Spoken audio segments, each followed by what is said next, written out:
Hello everyone, welcome to SwitchUp. So we've just had the opening night of Gamescom 2025, as we said in our previous video earlier today, where we had a look at some of our expectations for the week itself. We weren't able to attend this year ourselves owing to family commitments and what have you, but Alex from SwitchCorner very kindly agreed to go in our place and represent SwitchUp. Do check out his channel, there'll be a link to it in the description. But having now just watched the opening show, he's going to give you his thoughts on exactly what he's seen in regards to the Switch 1 or Switch 2. So what did he see? Well, let's find out.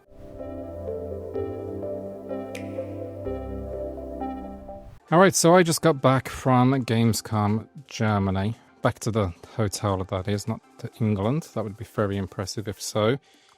And gotta say, I went into this show really optimistic, really excited. And the pre-show, in fact, honestly, it got that excitement going. You know, I was all ready for like an Expedition 33 reveal maybe. You know, a little bit of Call of Duty on the Switch. You know, some real heavy hitters. We finally got the Switch 2.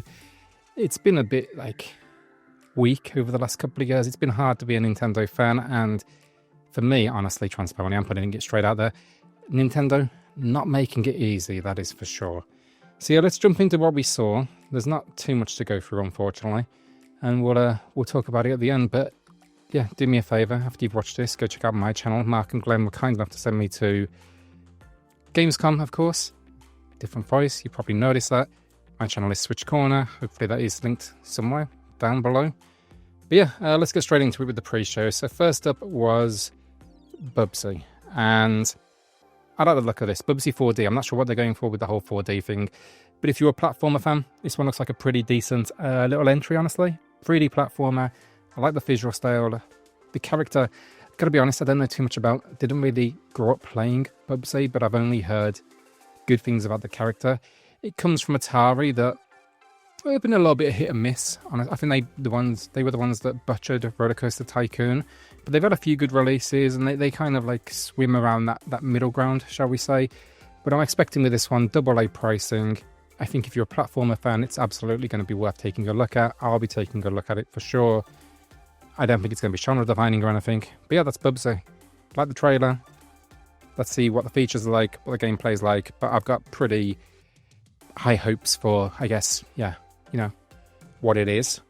Then we got Outlaws. Outlaws is Night Dive Studios. Now, if there's a studio I've got faith in, it's Night Dive. They just deliver banger after banger.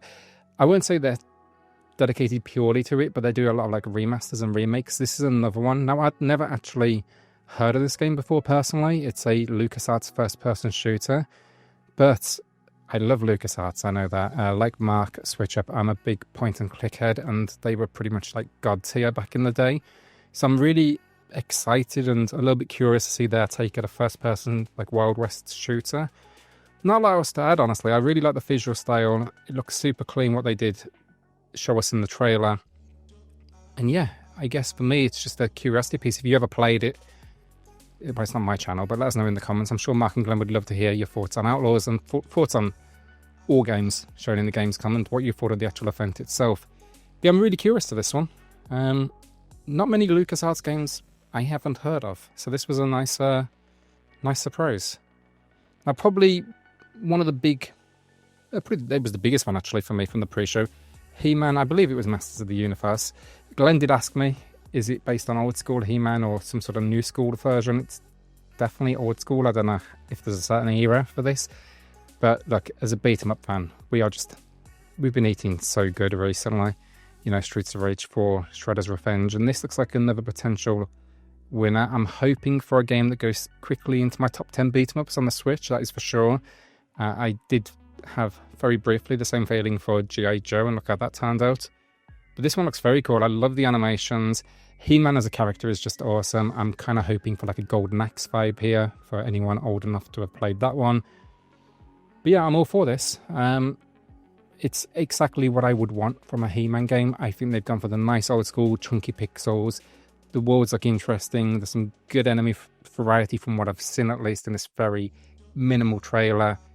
And yeah, hopefully we're going to have some good old beat 'em up goodness for He-Man very soon. Then we got Absolem. I think you say one of those two O's. If not, I'm sure you'll all correct me in the comments. This one is .emu, so we know we're onto a winner here. They are the modern day beat 'em up gods, pretty much. It's a roguelite beat 'em up though, this one, so I'm curious to see what that actually entails.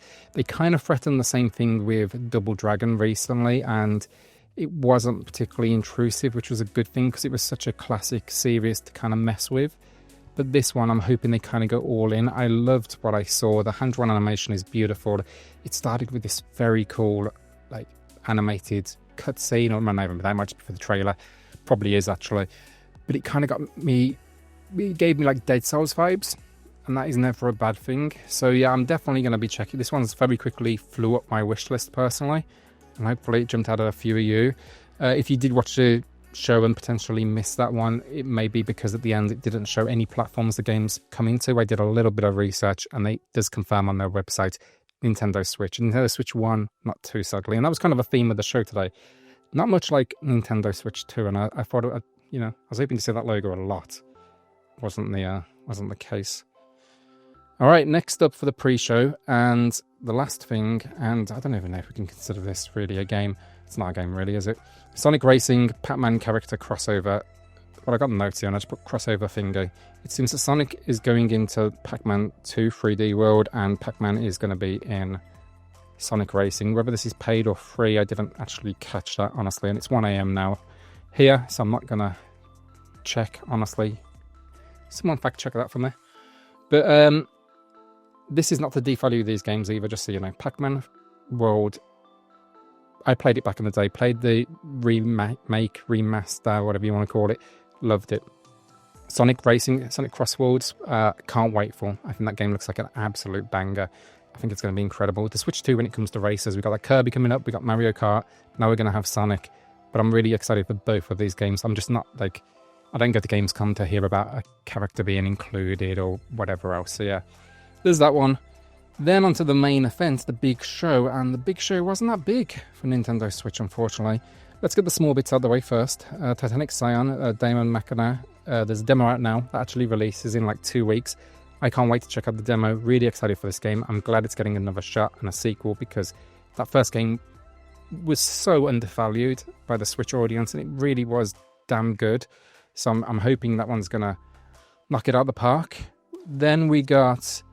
we didn't get next, but for smaller pieces, Kronos got a new peek trailer, like a sneak peek, and they've done so much Bloober Team with this game, honestly. I know they only announced it a few weeks back for Switch 2. Look, this game looks incredible. I cannot wait for it. Dead Space vibe, mutant enemies that basically it seems like they can merge into each other and create these big screwed up variations that are going to no doubt spell a bad day for you. But I've seen so much of it. My God, I've been following this game for a while because I intended to get it on PlayStation anyway, prior to the Switch announcement, of course. But they've done like a 30-minute gameplay, 20-minute. There's multiple 10-minute trailers, developer interviews. At this point, again, it's another kind of thing at Gamescom where they're just trying to sell those last few copies. And you've already got my money. You don't need to persuade me anymore. So move me on to other things, basically. Outside of that, there was a Cult of the Lamb DLC paid expansion coming next year, all for Cult of the Lamb, all for more of it. I was actually playing this on the flight over, and we've had a lot of complaints recently about Switch 1 games not looking great on the Switch 2, especially in handheld, just the bumping resolution. I think this game looks really good in handheld on Switch 2, and I cannot wait for more. When you get the extra boost of performance on the Switch 2, it's awesome. This DLC, from what I saw in the trailer, looks like it could be particularly demanding, so I'm curious to see that frame rate on Switch 1 versus Switch 2. But yeah, Call of the Lamb's an absolute gem. It's a game that refuses to die, basically. They just keep on updating it, keep on adding new things. I think it's more than fair after all of the free stuff they've given us over the years and updates and different pieces to add in a paid expansion. I think this one's going to be pretty expensive because they kind of highlighted that in the trailer. But yeah, Call of the Lamb, very cool, all for it. The last small bit was, I say small bit, everybody's been waiting ages to hear about this, Silksong. Silksong was a very brief, like 20-30 seconds at the beginning of the show with some new footage happening of the game. And I think that is, well, we've been waiting so long. I go into every show hoping to see Silksong, so it was just a relief to finally see it. Jeff did confirm it is releasing this year, and Team Cherry are dropping a video, we'll call it. I mean, they haven't really said if it's a trailer, a video. I'm hoping it's a release date on Thursday of this week, so watch out for that. But it was pretty much just a sneak peek of, you know, something is coming on Thursday because we can't have more people going online after the show and complaining there was no Silksong. So yeah, there was Silksong news today. That is good in itself for sure. All right, then on to the games. And, well, I say games, but you know what I mean. The new announcements, the new things. And yeah, this is going to be quick. This is 2 games. So first up was Batman Lego. Now this is Switch 2, not Switch 1, from what I could tell from the trailer. And this looks honestly incredible. Now I got to be honest with you all, Lego I kind of burnt out on the formula a long time ago. I'm not a big collectathon fan, and that's kind of what Lego over the years devolved into. But then, was it like 2 years ago now, Skywalker Saga released? And that just changed the game. It was such a good game. They dropped the whole Force collectible element. You could kind of run through them and treat them like a platformer, a bit whatever you wanted it to be. It could kind of almost be, and I think that very much suits the idea and the theme of Lego. And it seems like they're doing the same thing here. What really intrigues me is there's a few things actually. The open world Gotham looked incredible. The visuals look stunning. I'm hoping it's somewhere near that on the Switch 2. But the idea of exploring an open world Gotham Lego themed, there's going to be so many Easter eggs and different bits in that world to kind of go and explore. Cannot wait for that.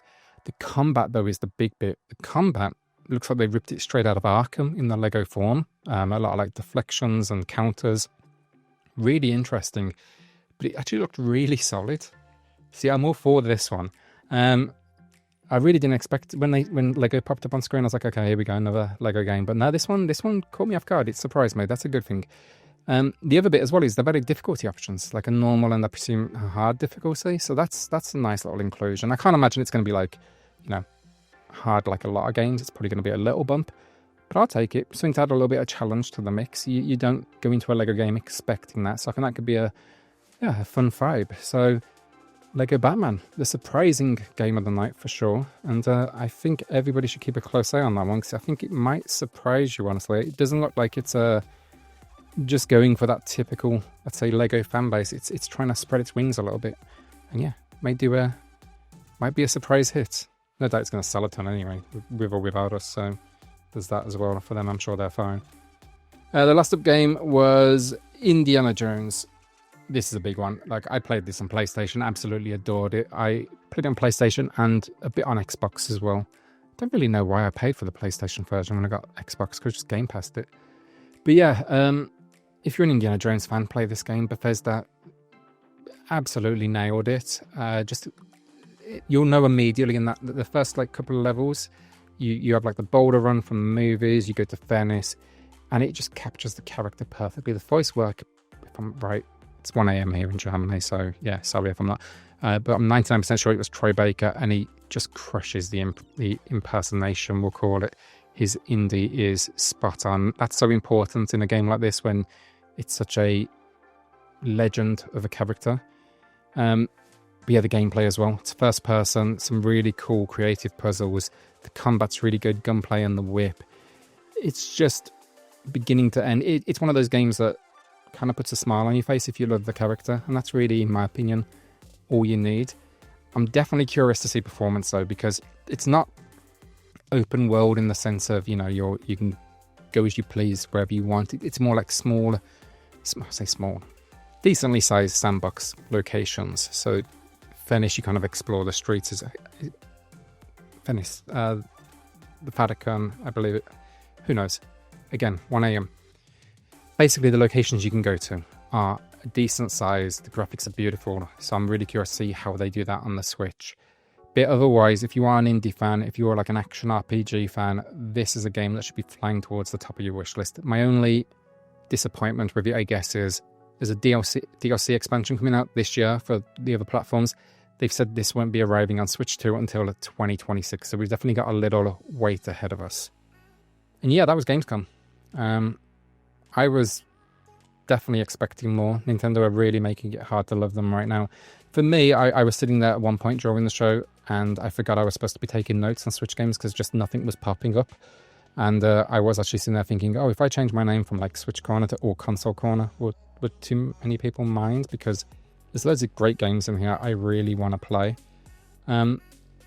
So yeah, I just thought more developers would turn up for the Switch 2 hardware. Whether this is the dev kit issue or not, who knows? But yeah, like there was an Outer Worlds 2, I thought that might show up. Expedition 33, I was hoping, you know, Resident Evil from Capcom, something from Capcom. The RE engine runs pretty damn well on the Switch already, so why not give us that as well? Call of Duty, but yeah, nothing. None of it. No one wants to play with the Switch right now. Now, some in the comments might say as well, oh, but they're probably saving it for a Direct, and that could potentially be the case. There's the argument that if that's the case, why was the last Direct so crap, let's face it?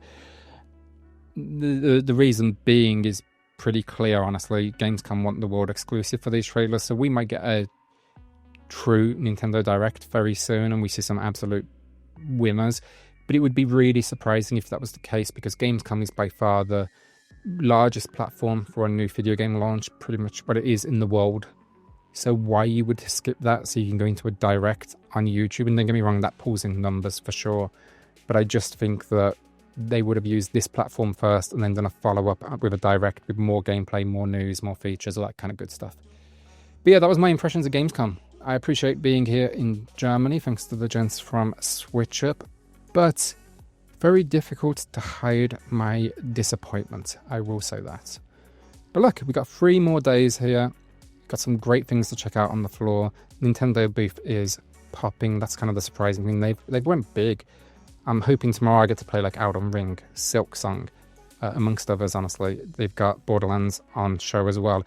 I'm going to try and get as hands-on with all of those as I can, and hopefully get a video out for you here on SwitchUp tomorrow as well. I'll also be posting kind of shorts and bits throughout the day on my channel, SwitchCorner, so again, head there next. I'd appreciate it. And yeah, I guess you'll be hearing from me very soon. Cheers all.